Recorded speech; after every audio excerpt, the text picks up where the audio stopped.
Olá a todos, eu vou deixar aqui no canal um trabalho da disciplina de Proteção de Sistemas Elétricos de Potência pelo Programa de Pós-Graduação em Engenharia Elétrica da UFJF. Esse trabalho consistiu na escolha de um artigo e estudo, implementação e reprodução de resultados baseados no artigo. O artigo escolhido é esse aqui, de 2016, que é intitulado como Avaliação de um algoritmo de relé de impedância para a linha compensada em série. E esse artigo ele traz algumas contribuições em termos de processamento de sinais, com o uso, no caso, do método de Fourier para janelas de meio ciclo e ciclo completo, e também algumas variações do método de equações diferenciais.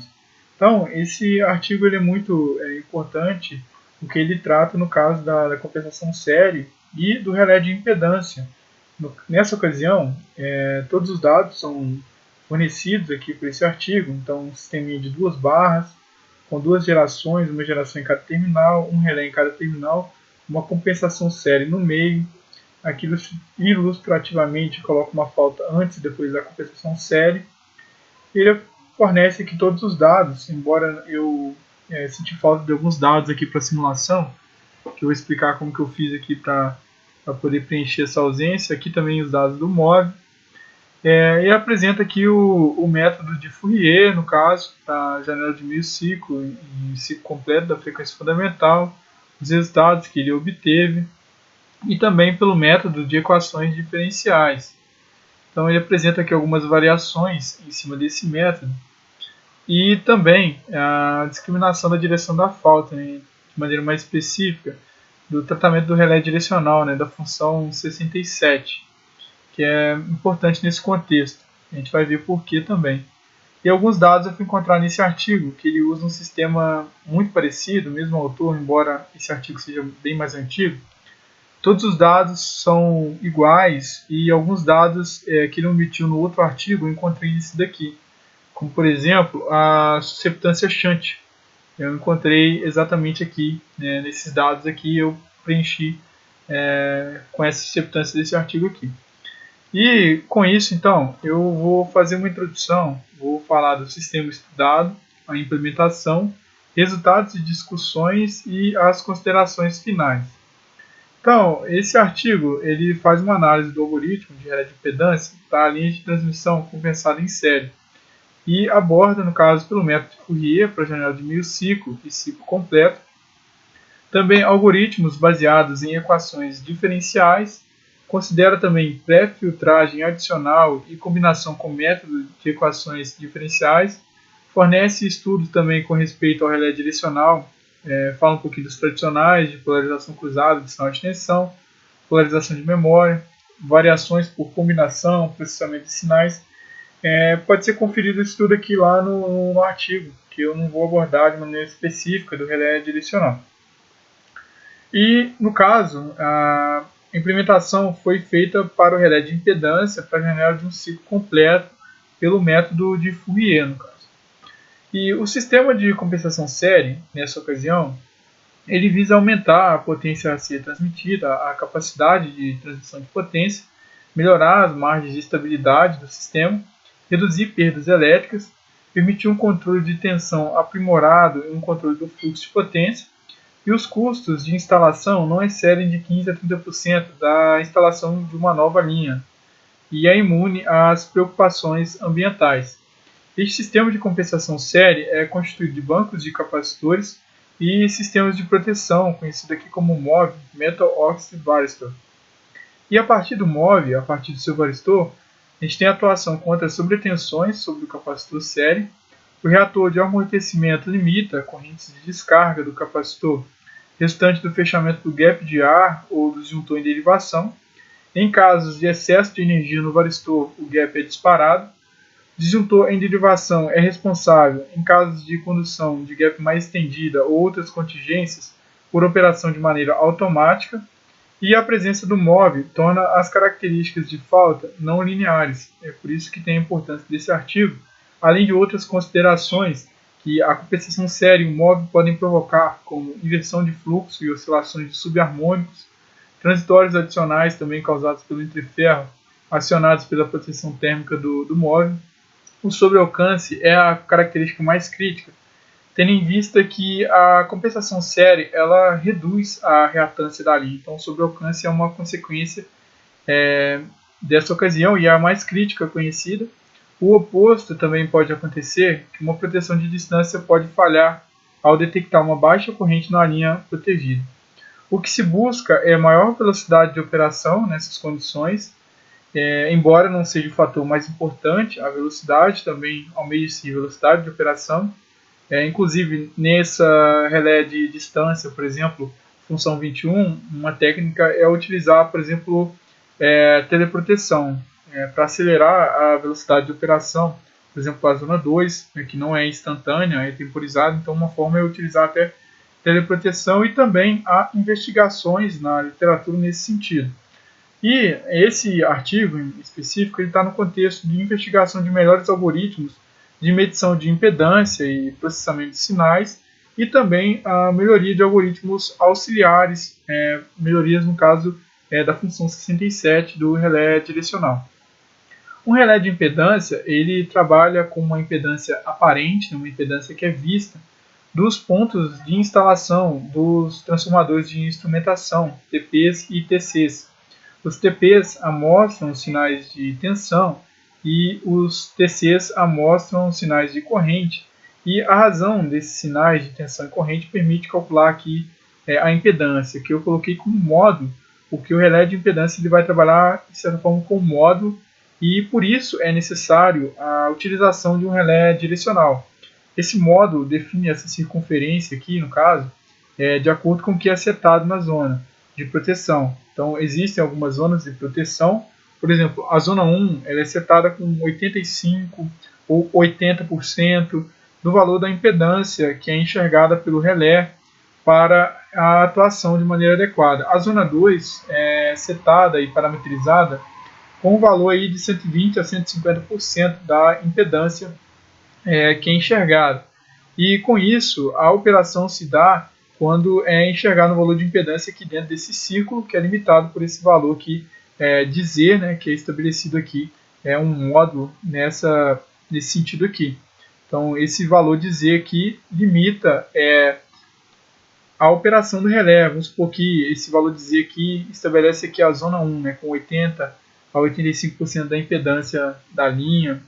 Então, como está tratando só de módulo, é necessário, no caso, a utilização de um relé direcional nesse sentido, para limitar a atuação somente aqui nesse eixo, e a atuação ser sempre correta, para que o relé ele olhe sempre à frente, no caso, senão ele vai atuar para faltas atrás também. Então, é nesse sentido que este trabalho está contextualizado. E com isso, seguindo de maneira mais completa para a proteção por relé de impedância, o que se precisa é a medição da impedância, depois uma comparação da impedância medida com as características devidamente configuradas em um plano de impedância, que permite decidir se a falha ocorreu dentro ou fora da zona de proteção. A decisão de abertura da linha deve ser tomada rapidamente, com um tempo menor do que um ciclo da frequência fundamental para relés modernos. E entrando de maneira mais específica no sistema estudado, foram dados todos os parâmetros necessários, uma linha de 300 km, 50 Hz, 400 kV, modelados por modelo Pi com segmentos de 50 km, foram fornecidos impedância de sequência positiva e sequência zero, os dados de geração, os dados do móvel. Todos esses dados aqui vão modelar e permitir a construção desse sistema aqui, e esse sistema foi elaborado via Simulink. A gente tem uma geração em cada terminal, um sistema aqui de 2 barras. Aqui eu coloquei um disjuntor e a função de distância por relé de impedância em cada terminal, que tem trip aqui para subestação por meio desses relés. Então, a gente tem tensão trifásica e corrente trifásica, e a saída é um trip para a abertura desse disjuntor. Eu coloquei aqui a medição depois do disjuntor, então a gente vai ver diferenças nesse sentido. Como a medição está depois do disjuntor, quando os disjuntores aqui dos dois terminais abrirem, a corrente vai cessar e a tensão também. O mais correto nessa ocasião, eu verifiquei isso depois, é que a medição seja feita antes do disjuntor. Então a corrente cessa e a tensão se mantém, nesse sentido. Aqui um bloco de simulação de falta, e eu coloco aqui como que é atualizado essa falta. Aqui nesse caso aqui eu deixei uma falta envolvendo a fase A, B, C e terra, uma impedância aqui, né, uma resistência de falta de 0,1 ohm. E além disso aqui a gente pode verificar os modelos PIS da linha de transmissão. Então 50 km, 50 km, 50 km, aqui já tem 150 km de um lado, 150 do outro, então 300 km de linha de transmissão por esse modelo PI, uma compensação séria no meio da linha. Então todo esse sistema aqui é modelado aqui via Simulink, com os dados inseridos de maneira adequada. Aqui no caso, para o modelo PI da linha de transmissão, 300 km, 50 Hz, 400 kV, impedância de sequência positiva e sequência zero. A sequência negativa não é fornecida, mas a gente sabe que é igual à sequência positiva. Todos esses dados foram inseridos aqui. Resistência de sequência positiva, zero. Indutância de sequência positiva, zero. Capacitância, né, a susceptância shunt, né, de sequência positiva e zero. E a linha de 50 km para esse modelo PI em específico. E com isso, o relé de impedância, aqui um zoom, a gente tem entrada de tensão e corrente trifásica e uma saída de um triplo aqui para a abertura do disjuntor. A medição eu coloquei depois do disjuntor, depois eu vou inverter essa medição para a gente ver as alterações que vão ser realizadas nessa ocasião. E de maneira mais específica, no relé de impedância, entrando na função específica, como que foi feita a implementação, a gente tem entrada de tensão e corrente trifásica, um demux, que a gente passa a ter aqui tensão e corrente monofásica, e a saída aqui de um sinal lógico de zona 1 para zona 1, zona 2 e zona 3 para cada uma das fases, A, B e C. Basta que a zona 1 atue em cada uma das fases aqui, ou em uma fase somente, para que a gente tenha a retirada trifásica pela abertura do disjuntor. Então a gente tem uma porta OR para somar esses sinais. E esse flip-flop ele serve para segurar o sinal de trip, ele não ficar alternando entre alto e baixo. Uma vez acionado o sinal de trip, já é suficiente para, se ter um disparo, para o disjuntor abrir a linha e isolar a falta. A implementação por fase da lógica do relé de impedância segue uma etapa de processamento do sinal, uma etapa de comparação de impedâncias e temporização das zonas de proteção. Então, adentrando aqui no processamento dos sinais, a gente tem entrada de tensão monofásica, o método de Fourier aplicado para a janela de um ciclo, né, completo da frequência fundamental, selecionando no caso a frequência de 50 Hz, que é a desse sistema, e também corrente, passando também por esse bloco de Fourier, e essa tensão ela é amostrada aqui pelo TP e pelo TC, e com isso a razão entre os sinais de tensão e corrente me fornece uma impedância aparente. A medição da impedância aparente sem falta foi realizada, e com isso eu setei a zona 1 como 85% dessa impedância lida para um caso sem falta. E nesse caso eu coloquei aqui a medição desse scope aqui para a gente ver o que está acontecendo em um momento de falta. A gente tem aqui uma elevação do sinal de corrente que sai aqui da cerca de 1000 amperes lá para 6000 amperes até a abertura do disjuntor. Eu mantive essa falta durante o intervalo de tempo aqui para a gente poder verificar o que acontece exatamente. A tensão aqui ela tem uma queda, né? Ela tem aqui, de repente ela diminui, enquanto a falta persiste, a tensão mantém em um valor baixo aqui, né? E depois retorna ao normal, tendo em vista que a medição ela é realizada antes do disjuntor.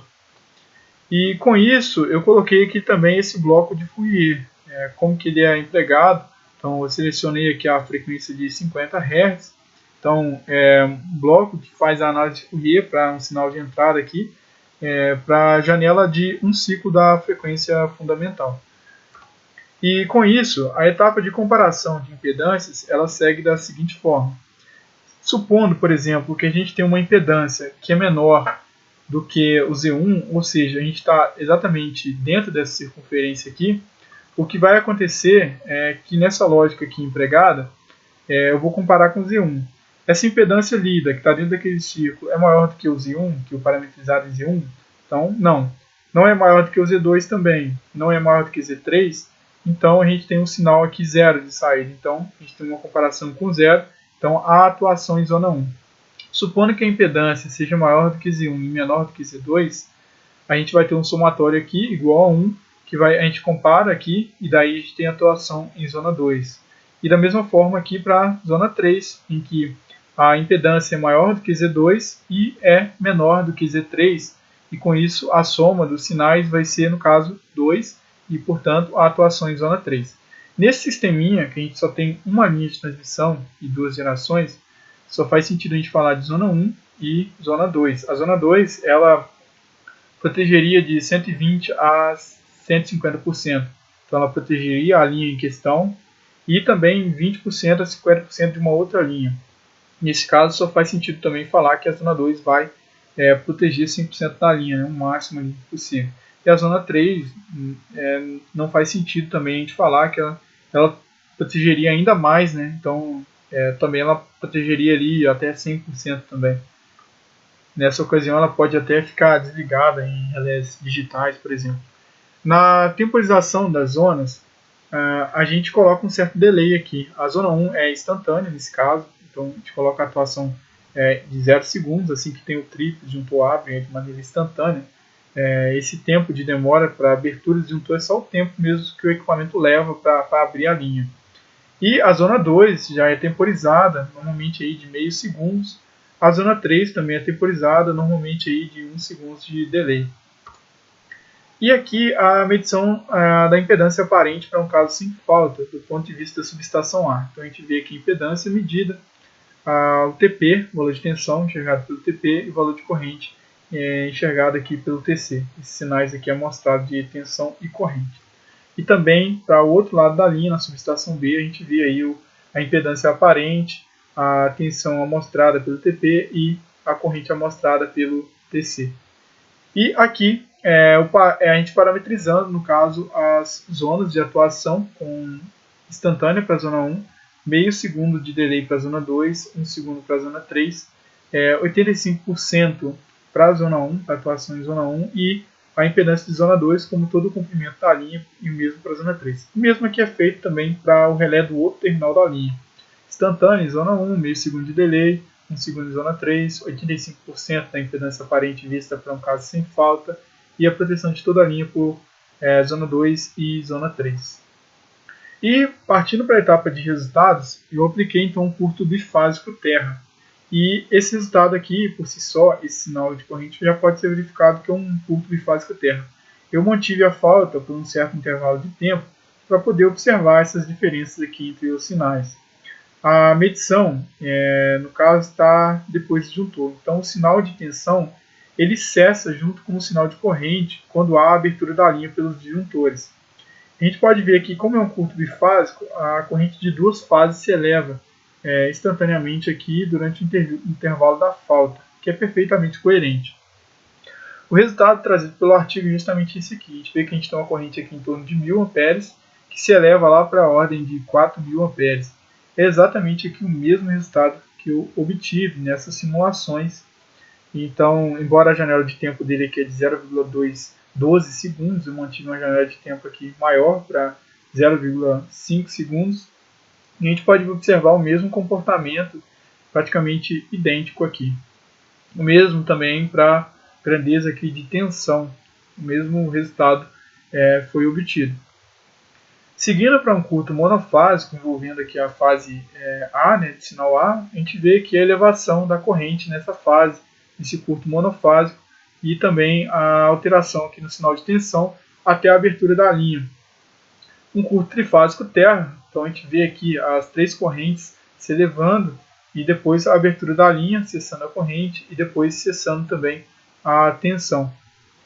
E eu alterei agora, eu verifiquei depois que eu tinha colocado a medição depois do disjuntor, eu passei a medição para antes do disjuntor aqui.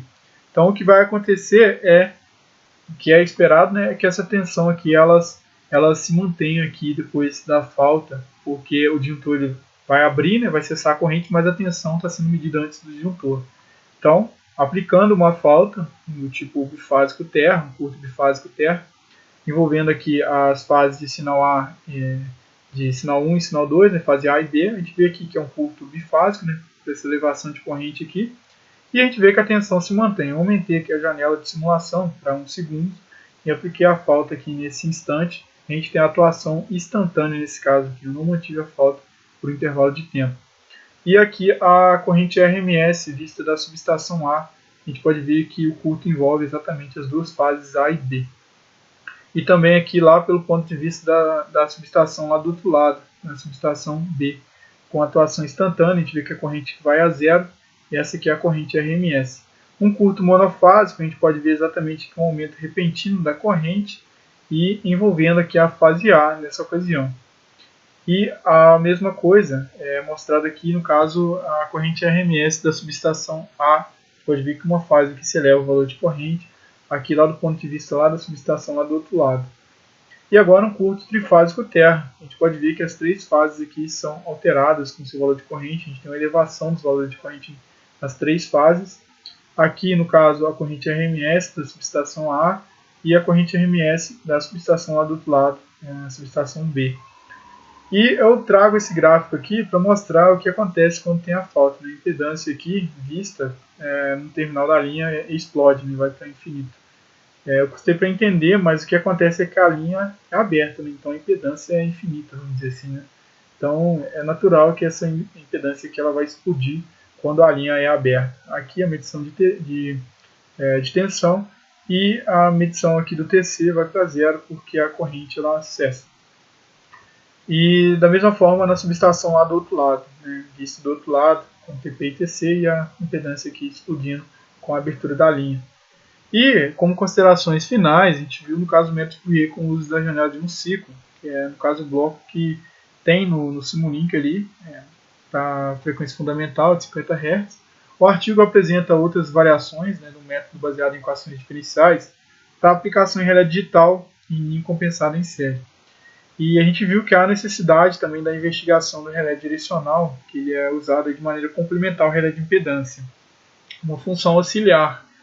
E os métodos baseados na frequência fundamental, o motivo desse artigo, da relevância desse artigo, é que esses métodos baseados na frequência fundamental não são recomendados para medição de impedância, porque falhas atrás da compensação série e do MOV vão introduzir atrasos consideráveis, além de atrasos considerados pelas janelas de dados. Existem diversas outras técnicas que podem ser encontradas na literatura, como transformada inversa de Fourier, ajuste de mínimos quadrados, filtros de calma, técnicas baseadas em redes neurais, cheguei a ver, por exemplo, transformado de wavelet e etc. E há a constante necessidade de investigação desses algoritmos, principalmente considerando compensação série e MOV, nas implementações e comparação de todos eles. E aqui as minhas referências bibliográficas, em especial esse artigo aqui de 2016 e outras referências aqui complementares que podem ajudar quem tiver interesse nesse assunto. Se você gostou desse vídeo, deixa o seu like e se inscreva no canal. Valeu!